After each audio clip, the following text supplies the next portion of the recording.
Hey y'all, what's up? This is Roklan again from Roklan Reacts. Let me make sure my audio is on. All right, the audio is on. Today we're gonna look at part 2 of Shane Gillis. It's funny because I see a lot of people really like they really like Shane Gillis, and it's my first time ever even hearing of him when I watched the first video of his, which was very funny. He was doing a really good job, like I said at the end of that video. And I seen in the comments that a lot of people say, "Oh yeah, you think that was great? It gets even better after that." So yeah, I look forward to more of his style of joking and the jokes that he wrote. It was pretty funny. So without further ado, we're just gonna get into it. That way, I don't drag on the intro too long, because somebody in the comments complains, "Oh, you talk too much." And even though I try my best not to talk a lot at all. But anyway, I'm doing it. So we are going to start at minute 14. What was it? I was at like 14 something, but I'm going to take it back to 1346. That way I don't miss anything. Let me get my screen ready. And here we go. Make sure you like and subscribe to Roklan Reacts. Thanks. We're not going to be nice to them for a while. Until we find out they're good at football and then roll tide. Then we fucking...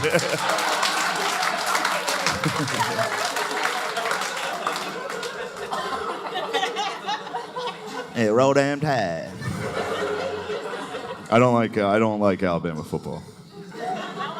I just watched this documentary on Alabama football. It's great. It's about, well, it's not, I don't know if you should say it's great, but it's about Alabama football. It's about when they desegregated their football team. So up until this point, Alabama football was just white. White. All right. And everybody down there was pumped on that. They would pack the stadium. Everyone would be like, "Look at all those whites running around, catching it." And look, I'm not knocking them too hard because I still have a little bit of that in me. You know, like if a white guy catches the ball on Sunday, I'm like, "Oh shit, go, go, go, go, go, go." They got him. They got him. It's a tough run, a smart run. Smart, huh? Tough run there. All of a sudden, it's the smartest run ever. But no, they took it too far. And so the documentary focuses on that. It focuses on Bear Bryant. Bear Bryant, legendary head coach. He was the head coach that brought the first black players onto the team. So the whole documentary is like celebrating Bear Bryant. They're like, "Fucking way to go, Bear. You did it. What a hero." And then you find out it was 1971. Like, oh, fuck, a little late for high fives on this one, fellas. Holy shit, 71? Like we had been to the moon. There were literally people on the moon before Alabama had black guys in their secondary. Does anyone understand? There were white corners.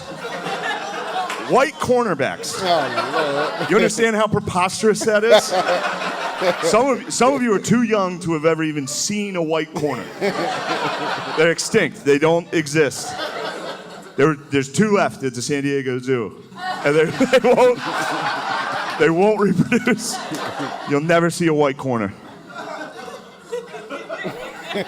But that's what happened. It wasn't like the reason they desegregated the team. That's what the documentary focuses on, which is great because it wasn't like, "Oh, hey fellas, it's 1971. Maybe we should get with the times." What happened was Alabama scheduled USC, Southern Cal. Alabama was confident. They're like, "Oh, white boys are, we'll take on anybody." And then USC came down to Alabama with a bunch of black dudes from LA, just beat the fuck out of Alabama. And then after the game, Bear Bryant gave like a speech, and he was like, "Hey, y'all, come on." That was it. That's all it took. Everybody down there was like, "Yeah, we get it. We'll be less racist if it means we can win." What? That's what it is. Like as big as racism is in America, football.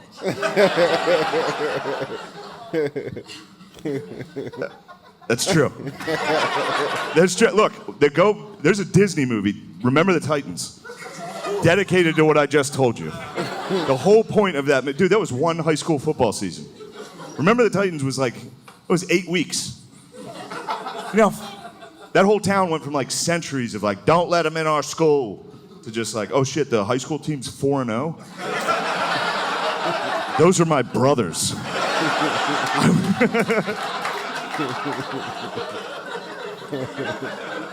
It's America for you. All right. I'll get off the topic. Oh, The keep point, on going. look, the point I'm trying to make. The point I'm trying to make is if you want to get rights in America, you just got to put together a good football team. You know what I mean? Like if the transgenders got together and put together just a fucking hard nose, run it down your throat ball club. If the trans just 3 yards in a cloud of dust of transgenders. If the trans community could just somehow upset Alabama, everybody down there tomorrow would be like, those are some tough bitches, actually.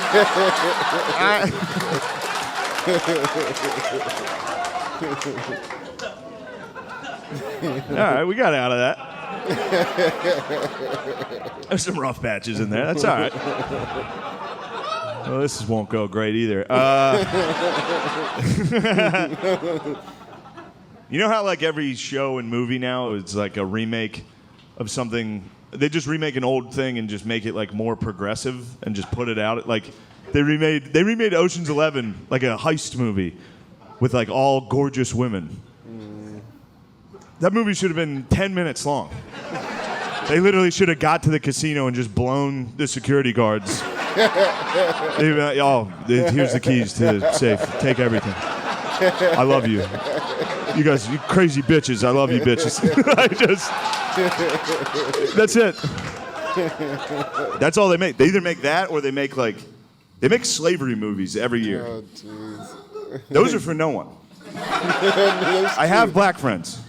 I was like, dude, you guys like these? They're like, no, we thought these were for you. It's like, no. We all hate those.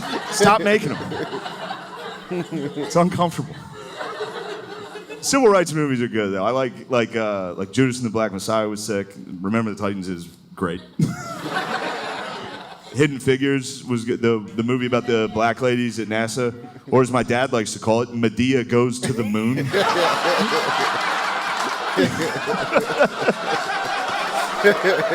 Look, that was him that said that.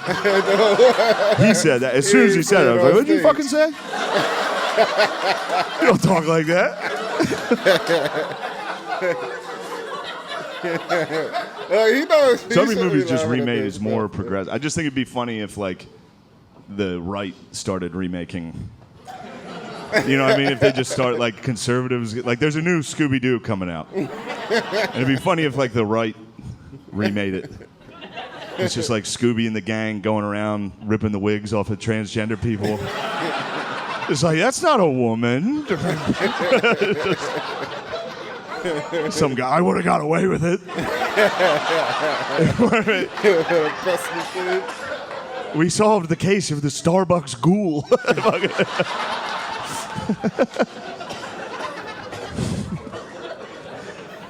Has enough time passed that can we admit that Trump was funny? Can we finally admit that he was funny? Trump was always funny. Well, hold on. I don't like the tone of that. He was a lot of things. That's not what I'm going for here. One of them. Yeah. Great leader. No. He was funny. Now, whether or not that's a great quality for the commander-in-chief, that's definitely up for debate. But he was funny. Is funny. I saw it. And I lived in New York, so the whole time he was in office, I would be like, you know, something would happen, I'd show my friends, I'd be like, look at that. They'd be like, what? Right, it's funny. Like, there's nothing funny about Donald Trump. I don't know. During Hurricane Dorian, he was like, maybe we should nuke it. Like, that was a real suggestion from the president. The president said that. The president of the United States. He was like, hey, we got a big storm coming. You guys want me to blow it up? I was like, no, what the fuck are you talking about? I don't know. I fuck around, dude. That's what I do. I don't know. Now that he's gone, I'll never watch a debate ever again. Can you imagine, like, just a regular debate now? After we witnessed the GOAT. About the goat. Undefeated in debates. Ridiculous in debates. And he never said a fact. You know how impressive that is? He was funny and he argued like a fifth grader. He was unstoppable. People would try to hit him with statistics and facts. He would just go, wrong. Like, holy fuck, dude. How was no one prepared for this? Go back and watch those debates. You forget how good, how electric that shit was. Don't tell your friends in Austin. They'll be mad. Just get a six-pack, toss on a Trump highlight video on YouTube. It's a good night, dude. Why? I went back. I watched his first debate. That's like my favorite one. At the time, Trump was polling at like less than 1%. Like he was, no one liked him. If you guys like him now, you didn't back then. And I know that because my dad, I watched my dad. My dad at the time, he would like, anytime Trump even came on TV, my dad would be like, get this fucking joker. Get him off the fucking screen. And then now my dad's like, yeah, fucking guys can't go to the Capitol? He's like, guys can't have fun anymore? He's like, and it was because of the debates. That's what did it, dude. That's how we got Trump, these debates. And the first one is the best one. So it's a Republican primary. Everyone's up on stage, and they're all still doing their political shit. So like the first couple guys that talk are like, I'm from Kentucky, and I love education. And the crowd's like, nice. We didn't know what was coming. And the next guy's like, I'm from Georgia, and I love religion. The crowd's like, pretty good. This is a good one. This is a heated debate. And then it finally got to Trump's turn to talk, and he was just like, Rand Paul is ugly? And the whole crowd was like, oh! You didn't know you could do that in this? You can just do that as your thing? And Rand Paul was like, all right, everybody, settle down. We're trying to have a debate here. And the whole crowd was like, shut the fuck up, Rand Paul. Ugly bitch.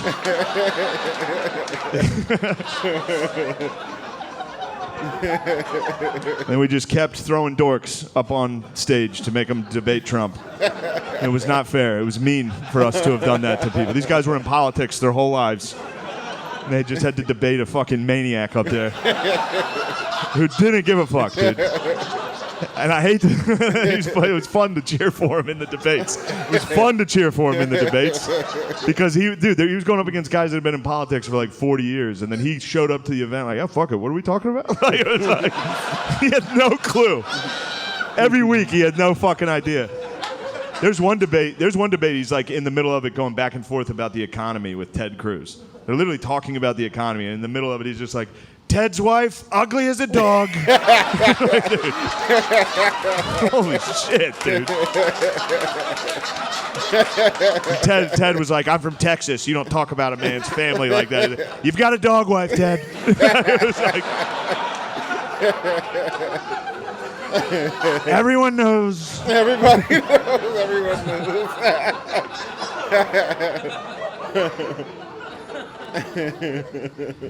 Yeah, and a week later, Ted Cruz was on TV like, I support Donald J. It's like, you pussy. I will say this. The one thing that sucked about Trump losing was, for me, was because I just figured out kind of how to do his voice. Which that's kind of a bummer that it's not hard to do Trump. It's all you have to do just do that. Do that a second off from where it should be in the sentence. And then you don't have to sound like him. All you have to do is like get his cadence down. It's very easy. All you have to do is like describe something and then say you described it that way. That's it. It's every time. Like, what a big room this is. I walked in here. I said, wow, what a big room. That's it. Every time. Austin. A lot of homeless. I walked in here, I said, wow, that's a lot of homeless. You guys got a lot of homeless. What are you guys doing about it? Whatever you guys are doing is not working. So just switch. I don't know what to do either. But do something. A lot of tents. I was walking in. I said, there's a lot of tents. Why? It's been making me laugh thinking about Trump. Like, not understanding why people are homeless. I walked out, I saw him, I said, why? Are you living in tents, I could never, these guys. But I will say this about Trump. I don't want you guys to I don't want to turn this into a rally. I don't want you to. I will say this, and don't freak out. Just listen. I think it's fair to say that of all the presidents we've had, I think it's fair to say that Trump would have been the funniest one to see get shot.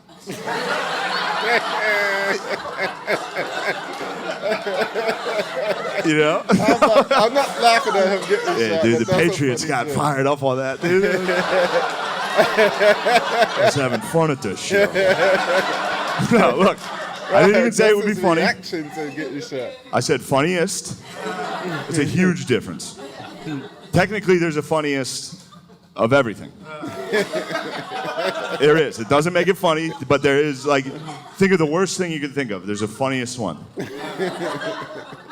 I'll go first. I'll think of one. School shooting. None of those are funny. Zero funny. But maybe there was one where, like, the horse girl in the class, like, could sense something was coming. You know what I mean? And they were like, what's wrong? And she was like, like, Terrible, you know?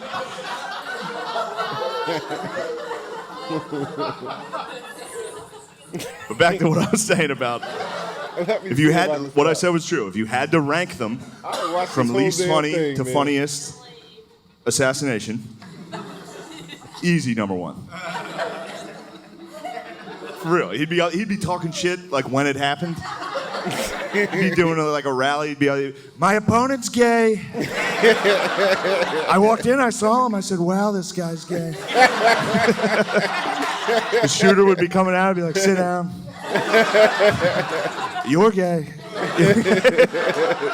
Get hit. He'd definitely make a funny noise into the, like he'd get hit, be like, ah.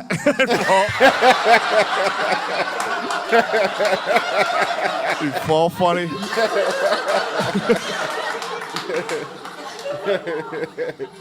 All right, man, I gotta stop. This is funny. I will say I did. All right, y'all. I did write that. Shane is funny. Shane is a funny comedian. Not only because he's talking crap about the ex-president, and I mean, when he's talking about the president getting shot, I don't think most people laugh at at a human being, especially a president of the United States getting shot. But you know, Donald Trump would have made that very, very funny. And like you said, he make that stupid sound. Something silly what happened. But anyway, let me get off. Let me see. I am at Jesus Christ. I'm at minute 30. That means I didn't watched almost 15 minutes of this show. And yeah, he's funny. Thank you for recommending Shane Gillis. Make sure you guys leave in the comments more of his specials, because I'm definitely going to finish looking at the rest of the entire this entire special. But I mean, we'll share it together. We'll look at it together. I know you guys probably already seen this already. But make sure that you like and subscribe, and keep on recommending new comedians for me.